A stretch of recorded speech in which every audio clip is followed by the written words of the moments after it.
Assalamualaikum warahmatullahi wabarakatuh. Selamat malam Ibu. Di sini saya akan menjawab pertanyaan-pertanyaan dari soal ujian komprehensif sesuai dengan panduan yang saya terima. Jadi waktu itu saya dikasih panduannya dan saya belajar dari panduan tersebut. Apabila terdapat kekurangan atau kurang jawaban saya yang kurang, mohon dimaafkan. Jadi yang pertama adalah bagaimana definisi dari Al-Quran.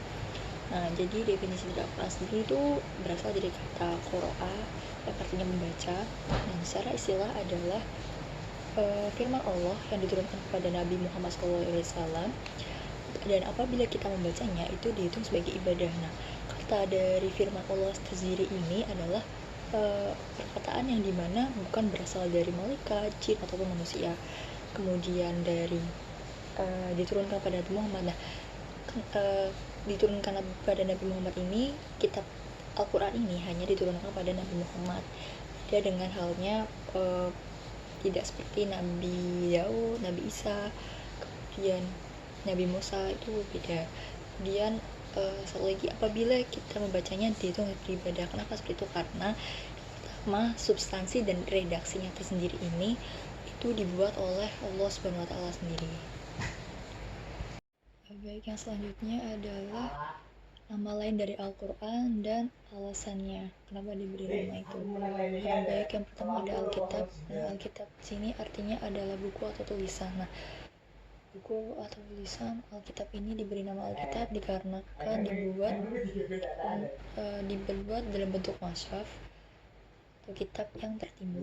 Kemudian yang selanjutnya itu ada Al-Furqan. Nah, Al-Furqan ini itu artinya adalah pembeda. Nah, untuk kenapa diberi nama itu? Untuk membedakan antara kebenaran dengan kebatilan. Selain itu ada untuk halal dan haram. Kemudian ada al-zikru. Al-zikru itu artinya adalah peringatan, dimana karena diberi nama itu karena berisi peringatan dan nasihat untuk manusia supaya kembali ke jalan kebenaran. Kemudian ada Ar-Rahman. Nah, Ar-Rahman ini artinya rahmat. Kenapa diberi nama tersebut? Dikarenakan berisi rahmat bagi orang-orang yang mengamalkannya. Kemudian ada yang namanya Al-Huda. Al-Huda ini artinya petunjuk. Ya, alasannya karena isinya berisi petunjuk bagi orang-orang yang ingin bertakwa. Selanjutnya itu ada pengertian dari hadis qudsi dan coba berikan contohnya. Nah, jadi hadis qudsi adalah segala sesuatu yang disandarkan oleh Nabi Muhammad kepada Allah, yang redaksinya dibuat oleh Nabi Muhammad dan substansinya berasal dari Allah Subhanahu wa Ta'ala. Contohnya ada qauluhu ta'ala anna indazani abdi biwa anna ma'ahu idza zakarani, yang artinya adalah Allah Ta'ala berfirman, aku sesuai prasangka hambaku kepadaku, aku bersamanya ketika ia mengingatku. Hadis riwayat Al-Bukhari dan Muslim. Baik, selanjutnya adalah apa perbedaan antara Al-Quran dengan hadis qudsi. Nah, perbedaan dari Al-Quran sendiri seperti yang tadi pernah saya jelaskan terkait Al-Quran. Ketika kita membaca Al-Quran itu dinilai sebagai ibadah. Kemudian ketika kita memegang Al-Quran itu kita harus bersuci dulu dengan berwudu. Selain itu Al-Quran ini isinya itu sudah pasti jelas dan pasti.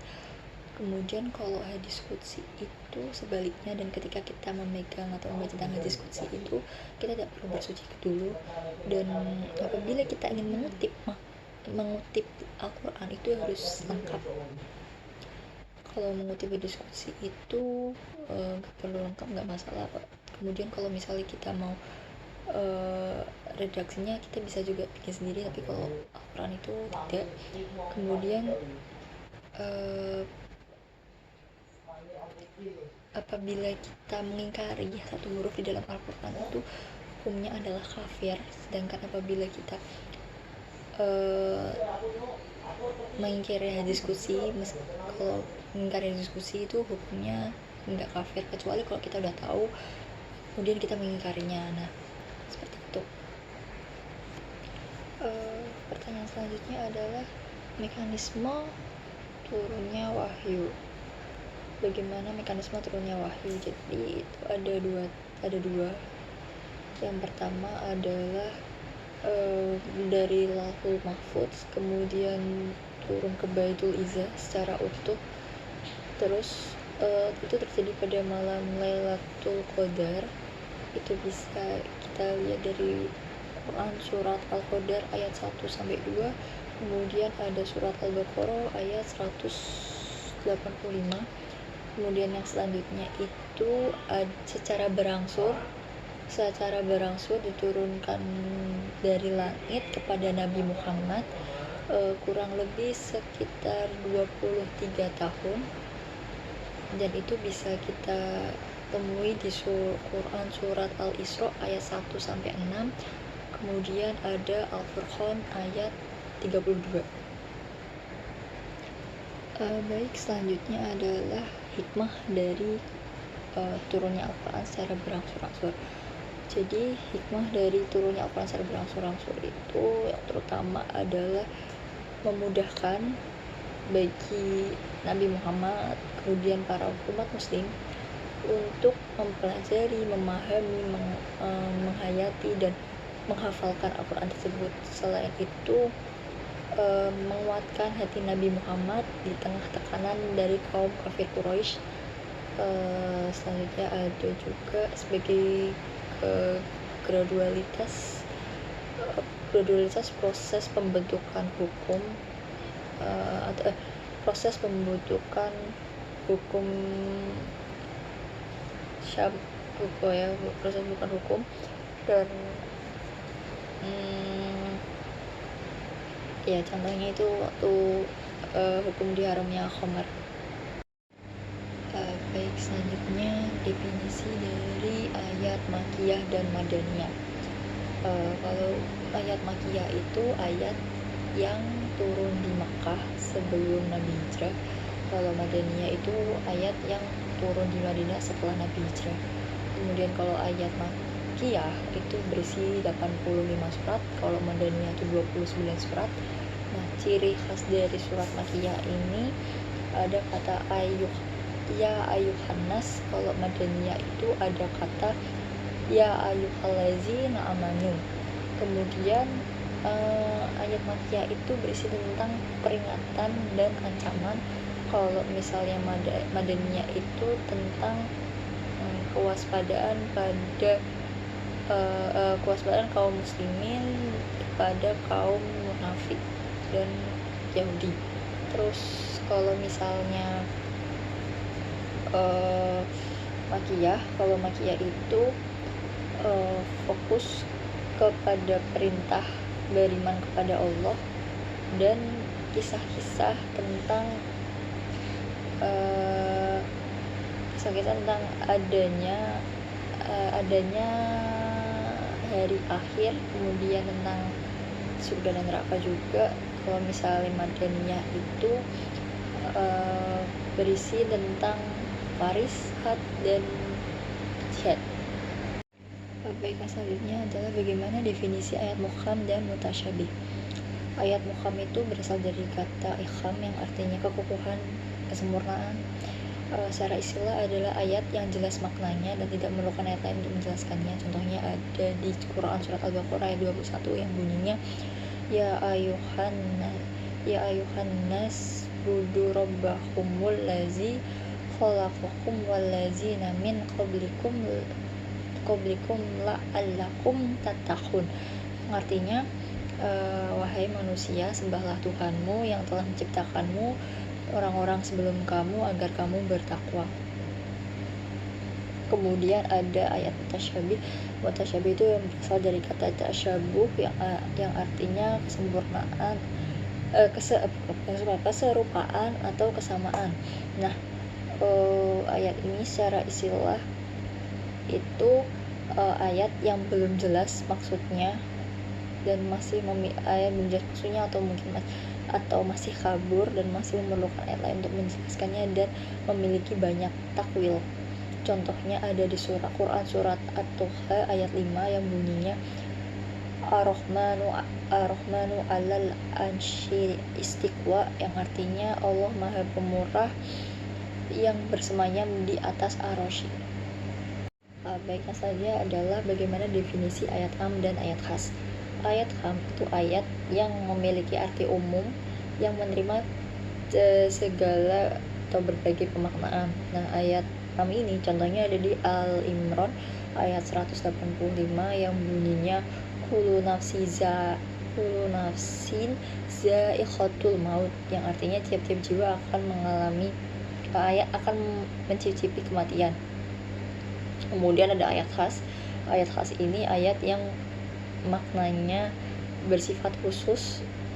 Contohnya ada di surat Al-Imran ayat 97 walillah, yang bunyinya walillahi 'alan nasi hijjul baiti manistata alaihi sabilon, yang artinya kewajiban haji dikhususkan bagi kaum yang mampu, Baik, jelaskan definisi nasih dan mansuh dan berikan contohnya. Jadi secara etimologi nasih adalah menghilangkan dan mansuh adalah dihilangkan. Secara terminologi, nasih dan mansuh adalah fenomena dihapus atau dihilangkannya suatu hukum syara dengan dalil hukum syara yang lain. Contohnya ketika sang istri meninggal suaminya, itu masa iddahnya 1 tahun, kemudian dinasih menjadi 4 bulan 10 hari.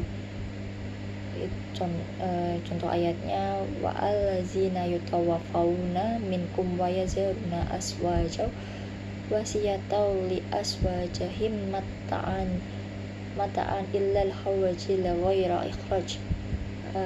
Kemudian kan suratnya dinasih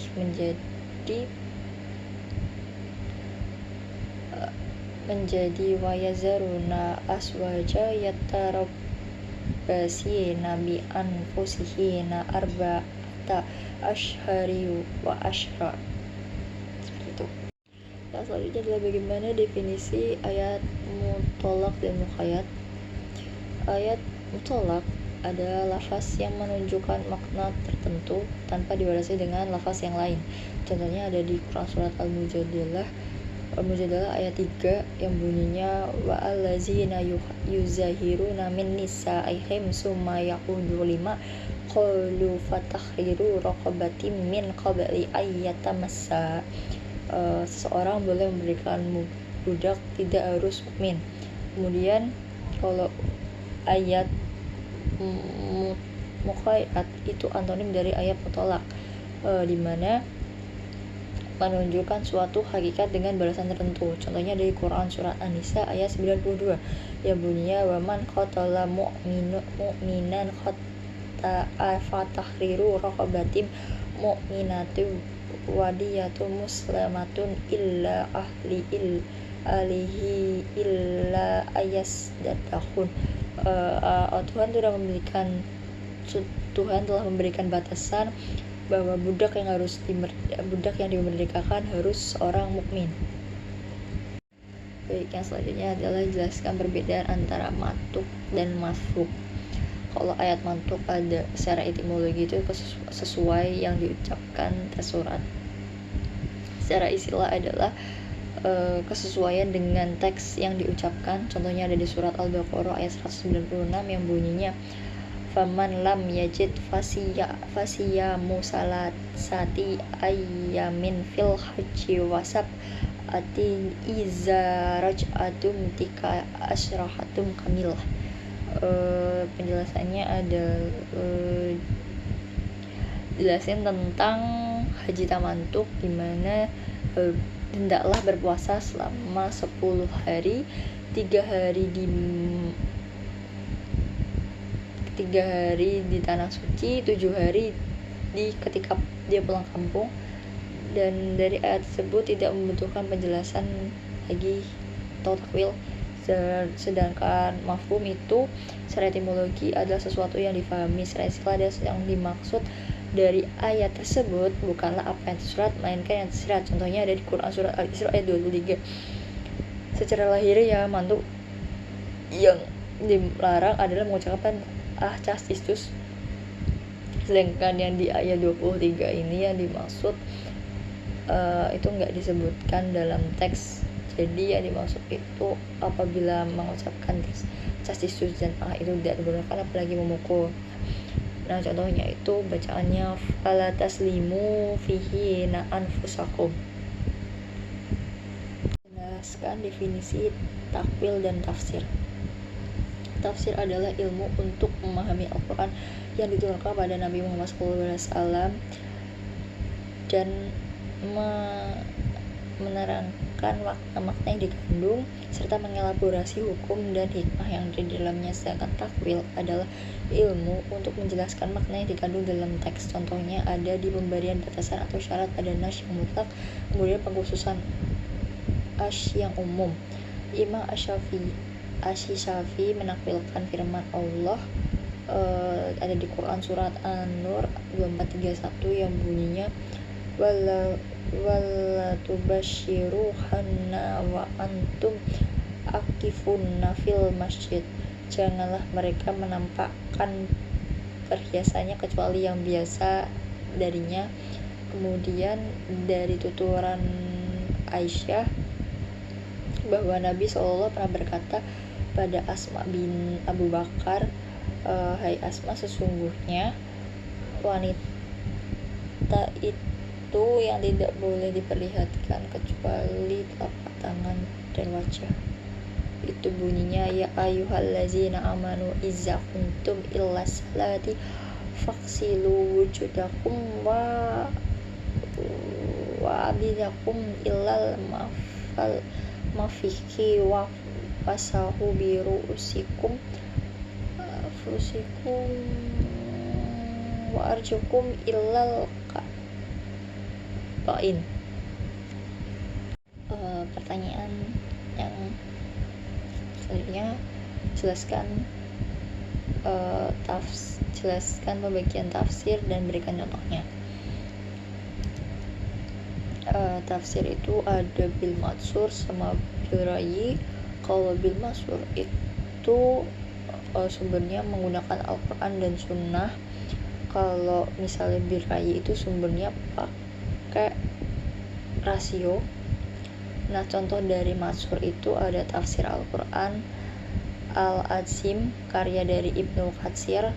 Kemudian yang bil rayi itu Mafati Al-Ghaib karya Fakhruddin Ar-Razi. Pertanyaan selanjutnya adalah jelaskan makna ijazul Quran. Nah, makna dari ijazul Quran itu melawan atau melemahkan, terma yang bertujuan untuk menampakkan kejujuran Nabi SAW di tengah pertentangan kaum kafir Quraisy.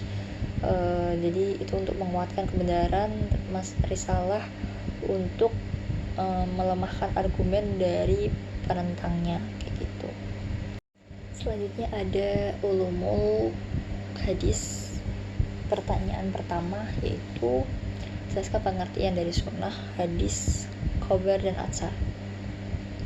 Nah, kalau sunnah itu perilaku atau adat yang berlaku, atau bisa juga segala perilaku yang mendapatkan pahala bila dikerjakan, dan apabila tidak dilakukan juga tidak mendapatkan dosa. Sunnah itu bisa juga diartikan sebagai jalan. Kemudian kalau hadis itu cerita atau laporan atau tulisan yang bertujuan untuk memberikan informasi terkait yang dikatakan, dilakukan, disetujui atau tidaknya oleh Nabi. Nah, hadis itu sama kayak sunnah. Bedanya hadis itu dipakai untuk sesuatu yang diriwayatkan oleh Rasul setelah kenabiannya. Nah, kalau sunnah itu lebih luas pengertiannya dari hadis. Terus kalau khobar itu sinonim dari hadis, untuk buktikan marfu, mauquf, dan maqtu. Jadi mencakup segala sesuatu yang berasal dari Rasul, sahabat, dan tabi'in. Jadi setiap hadis itu pastinya khabar, tapi khabar itu belum tentu hadis. Terus kalau atsar itu riwayat yang berasal dari Nabi, sahabat, serta tabi'in. Selanjutnya pengertian tentang hadis riwayah dan dirayah. Kalau hadis riwayah itu ilmu tentang transformasi hadis Nabi secara detail, sedangkan untuk dirayah itu ilmu yang berhubungan dengan keadaan sanad dan matan hadis tersebut. Pertanyaan yang ketiga adalah sebutkan macam-macam sunnah. Nah, macam-macam sunnah ini bisa jadi dua. Pertama dari cakupan, yang kedua dari bentuknya. Kalau misalnya dari cakupan itu ada tasyriyah dan ghairu tasyriyah. Kalau tasyriyah itu adalah mengandung implikasi hukum perilaku masih dalam cakupan dan masih dalam kapasitas Rasul. Contohnya contohnya adalah sunnah Rasul tentang ibadah dan muamalah, perilaku seperti perilaku sholat dan berdagang. Kemudian kalau ghairu tasyriyah itu perilaku yang tidak dalam kapasitas Rasul, contohnya seperti sunnah Rasul tentang adat atau perilakunya dalam berjubah, makan, tidur. Kemudian kalau dari bentuknya itu ada 3: ucapan Nabi, perbuatan Nabi, dan segala sesuatu yang dari sahabat Nabi dan diakui kebenarannya oleh Rasul. Kalau ucapan Nabi atau qauliyah itu contohnya ada innamal a'malu binniyat wa innama likulli amri imma nawa. Kemudian kalau misalnya contoh dari perbuatan Nabi itu kayak seperti berwudu, kemudian praktik sholat 5 waktu, terus sikap-sikap dari rukun-rukun praktik manasik haji gitu. Nah, contoh dari ayatnya itu shollu kama ra'aitumuni usolli. Kalau misalnya tentang yang sahabat Nabi itu terkait sahabat Nabi yang makan biawak. Jadi Nabi itu tidak melarang dan dia hanya diam ketika para sahabat mengonsumsinya. Baik, pertanyaan keempat yaitu terkait tentang kehujahan hadis serta dalilnya. Jadi kehujahan hadis atau bisa disebut juga dengan kedudukannya sebagai sumber hukum. Nah, sumber hukum atau ajaran kedua setelah Al-Quran, dalilnya itu kul ati ullaha war rasul fa in tawallaw wa innallaha la yuhibbul kafirin. Ada di surat Al-Imran ayat 32 yang berisi katakanlah taatilah Allah dan Rasulnya, jika kamu berpaling maka sungguhnya Allah tidak menyukai orang-orang yang kafir. Pertanyaan kelima, apa manfaat mempelajari mustalah hadis? Yang pertama, dapat mengetahui hadis yang diterima dan ditolak, kemudian bisa menjelaskan serta menafsirkan ayat-ayat Al-Quran yang secara global, terus menafsirkan hal yang masih samar. Kemudian itu dia juga bisa jadi dasar pijakan dalam menentukan hukum syariat. Kemudian pastinya menyelamatkan orang dari perbuatan bid'ah, fitnah, dan kesesatan. Kemudian kita juga bisa mengetahui hadis itu diterima atau ditolak. Kita juga tahu hadis yang palsu yang pastinya nggak bisa diamalkan. karena jelaskan kondisi hadis ketika masih pada masa pra kodifikasi.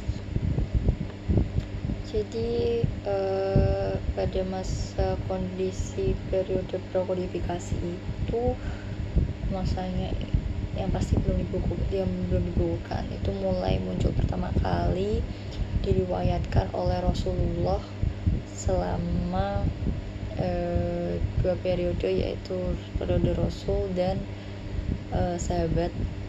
Tapi yang riwayat pertamanya adalah Rasul. Kemudian pada periode ini itu menggunakan metode lisan pertamanya. Nah, sahabat juga melakukan dari selain lisan itu, sahabat melakukan yang namanya pencatatan secara personal, walaupun pada saat itu Rasul pernah melarang untuk mencatat selain dari Al-Quran. Jadi dilarang selain Al-Quran itu nggak boleh catat. Kemudian tapi larangannya itu nggak mutlak, karena setelah para sahabat itu memahami Al-Quran serta hadis udah dibolehin. Nah, buktinya itu ketika sahabat dapat izin untuk mencatat, yaitu sahabatnya namanya Abdullah bin Amr, kemudian ada Rafi bin Khajar, kemudian ada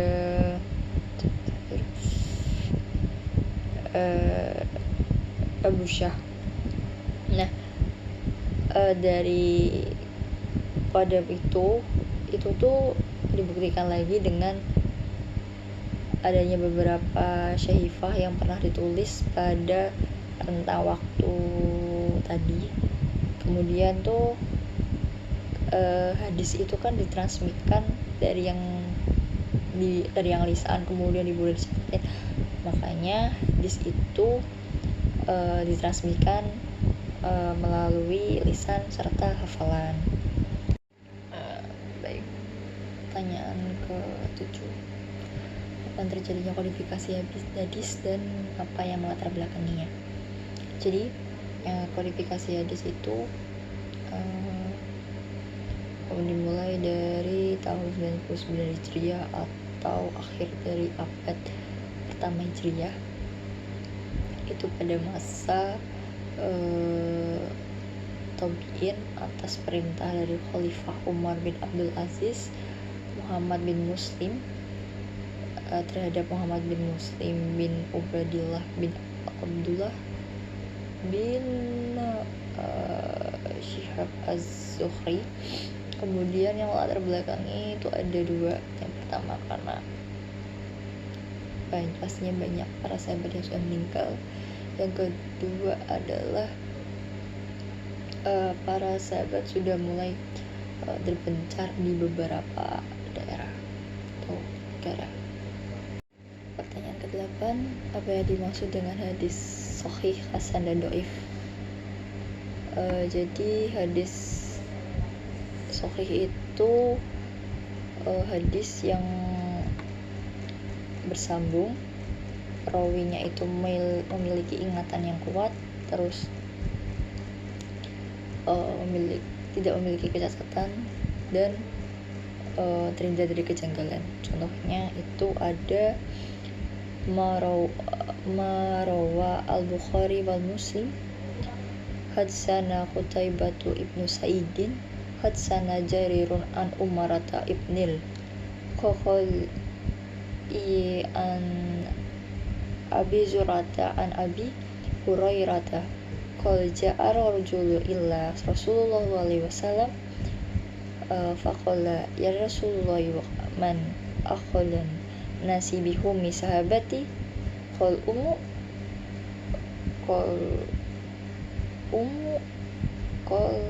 abi. Jadi hadisnya diriwayatkan Bukhari dan Muslim, itu berkaitan tentang siapa yang layak mendapatkan perilaku baik, dan Rasulullah menjawabnya dengan ibu, kemudian baru ayah.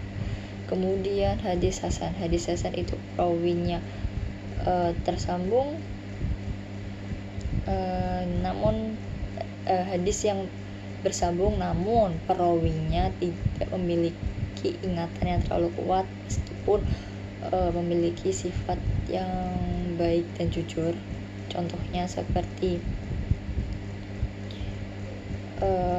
hadasana Qutaibatu hadsana Ja'far bin Sulaiman al-Dubai'i an Abi Imran al-Juwani an Abi Bukharani Abi Musa qala samitu Abi yaqulu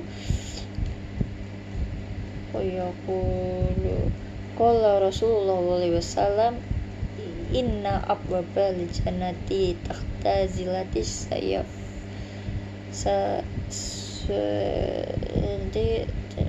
suyuf. Itu berisi tentang pintu-pintu surga di bawah naungan pedang. Kemudian ada hadis doif itu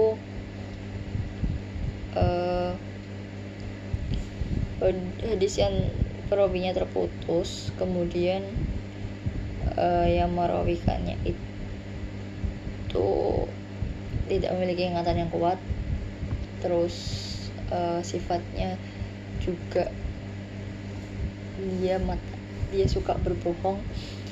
Jadi contohnya adalah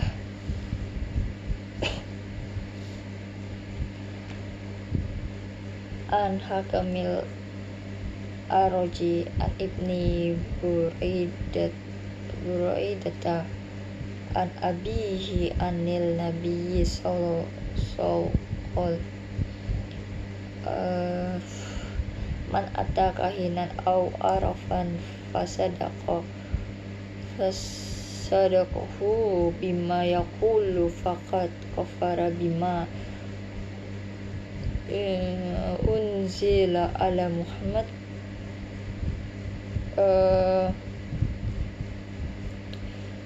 Itu menceritakan tentang barang siapa yang datang beramal dan percaya perkataannya, maka ia telah kufur terhadap apa yang dikatakannya, telah kufur dengan apa yang telah diturunkan pada Nabi Muhammad Sallallahu Alaihi Wasallam. Pertanyaan ke-9, bagaimana hukumnya dengan beramal dengan hadis dhaif? Jadi hukum beramal dengan hadis dhaif itu maudunya tidak dapat ditoleransi kedhaifannya. Ada yang bisa tertutupi karena ada faktor lainnya, itu kayak berdasarkan kesepakatan antara ulama hadis nggak boleh mengamalkan dan mengamalkannya dalam penetapan hukumnya. Terus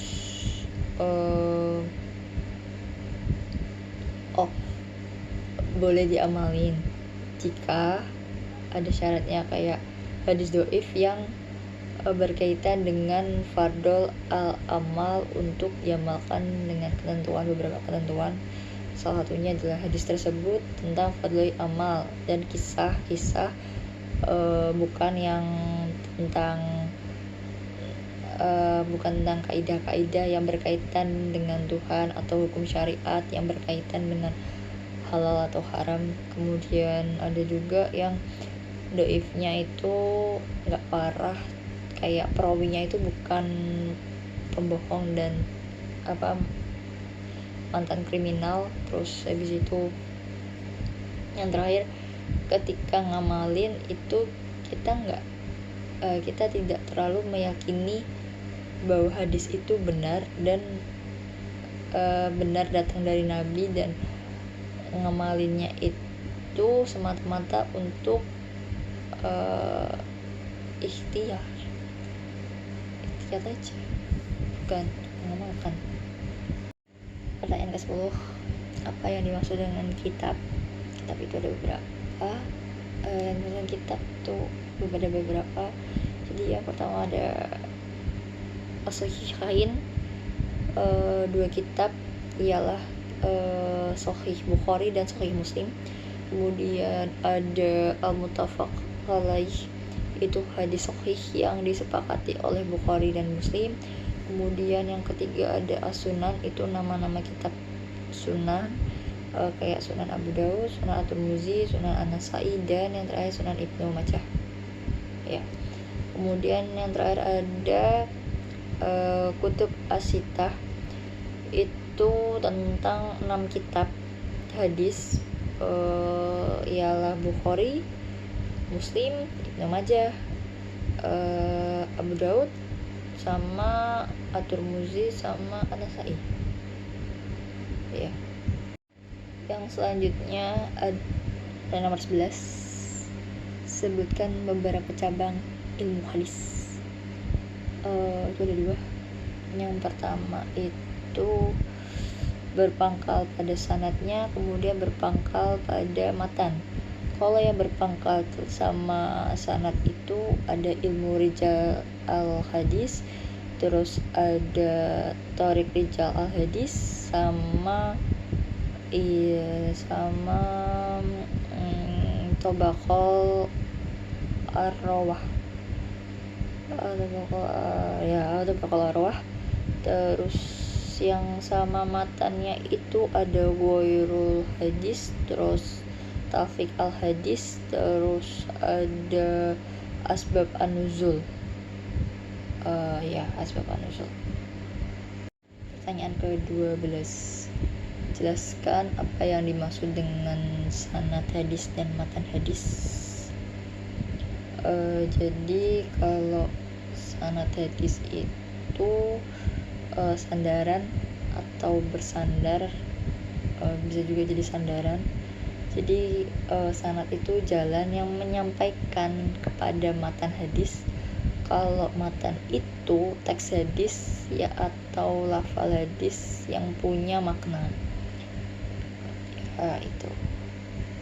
Pertanyaan ke-14, apa yang disebut dengan hadis maufu, marfuf, dan mautu? Jadi hadis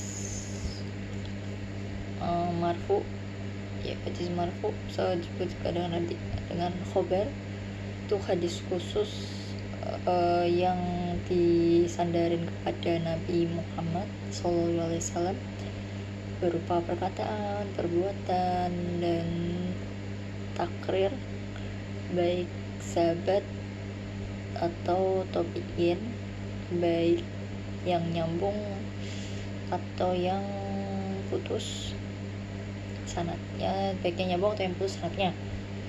Contohnya itu kayak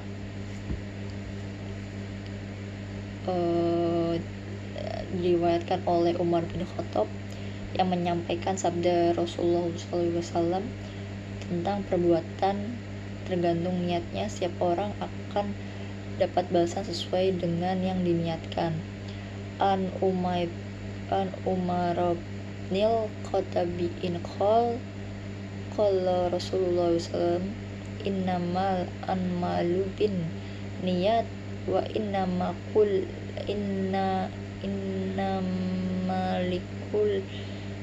limri'im manawa.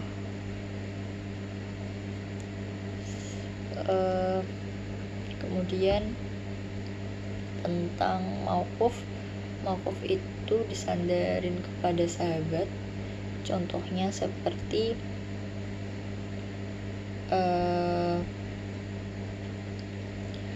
falahu kaza ayaman wahidan min as-sahabati walam yunkir alayya. Aku melakukan demikian beberapa hari di hadapan salah seorang sahabat dan dia tidak mengingatkanku.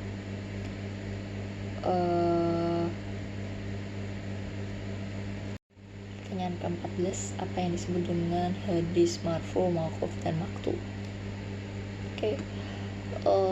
Pertama, hadis marfu atau disebut juga kabar, hadis khusus yang disandarkan kepada Nabi Muhammad SAW, berupa perkataan, perbuatan, atau takrir baik sahabat atau tabi'in, baik yang sanadnya bersambung atau terputus. Contohnya seperti an Umar bin Al-Khattabi qala Rasulullah SAW, innamal a'malu binniyati wa innama likulli amri imma manawa. Diriwayatkan oleh Umar bin Khattab menyampaikan sabda dari Rasulullah SAW tentang perbuatan itu tergantung dengan niatnya. Setiap orang akan mendapat balasan dari apa yang diniatkannya. Kemudian selanjutnya ada mauquf. Mauquf itu disandarkan kepada sahabat. Contohnya seperti fa'lahu kaza ayaman wahidan min as-sahabati wa lam yunkarir alaya. Aku melakukan demikian beberapa hari di hadapan salah seorang sahabat dan dia tidak mengingkariku. Nah, hadisnya itu sering dipakai di usul fikih yang menunjukkan adanya konsensus diam atau ijma sukuti dari para sahabat. Yang terakhir itu ada hadis maktu yang bunyinya sallallahu alaihi wasallam